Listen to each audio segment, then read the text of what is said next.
Hey everyone, welcome to SWG 510 Clinical Foundations. My name is Katie Galligan. I am going to be your co-instructor for this course, which means that I'm your first and primary contact. I'm going to help you navigate the course, support you, answer any questions, and grade all of your work and communicate with the lead instructor about anything that y'all may need. I've been teaching at ASU for about 5 years, and I also received my MSW in the ASU online program as well. So I've been a part of ASU for what seems like a really long time from both sides of things.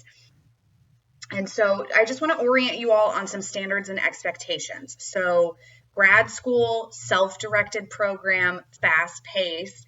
Make sure that you review the syllabus and review the late policy and be familiar with and aware of how much being late can impact your grade and how serious that can be at this level of education. So there's a sharp learning curve between high school and college, super sharp learning curve in terms of expectations and standards when we get from undergraduate to grad school. It is our responsibility as your instructors and co-instructors to make sure that we are upholding the NASW Code of Ethics and the standards of educational practice.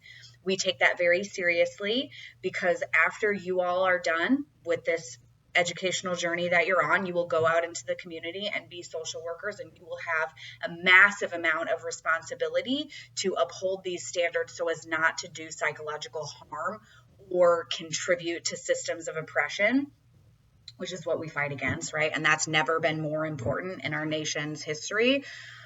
We're probably going to be in a whirlwind, actually, of world news during this 7.5 week semester that does, for deep empaths like social work students, tend to weigh heavily on our psyche. So please, please, please make sure you take care of yourselves.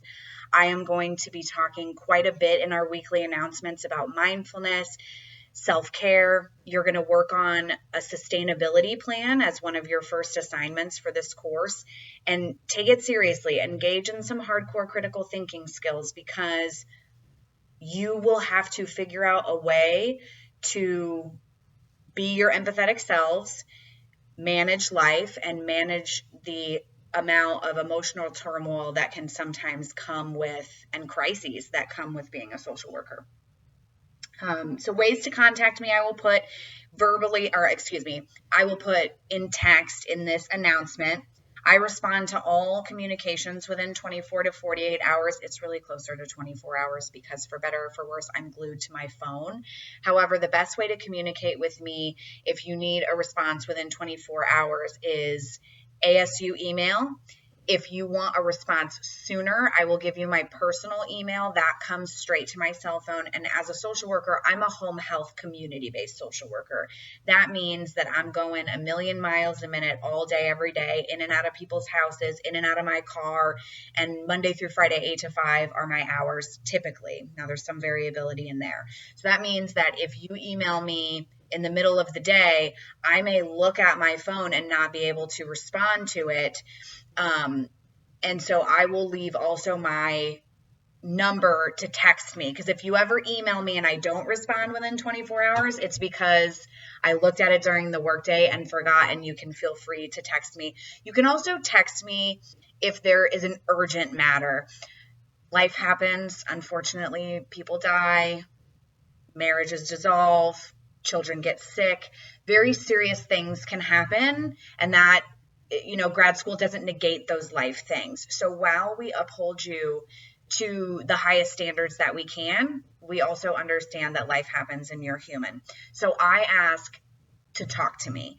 If you have something drastic happened that time management could not account for, such as a very serious extenuating life circumstance, text me, email me, let's talk about it, and let's get a support plan in place. I will be significantly more likely to assist you if you communicate with me ahead of a deadline.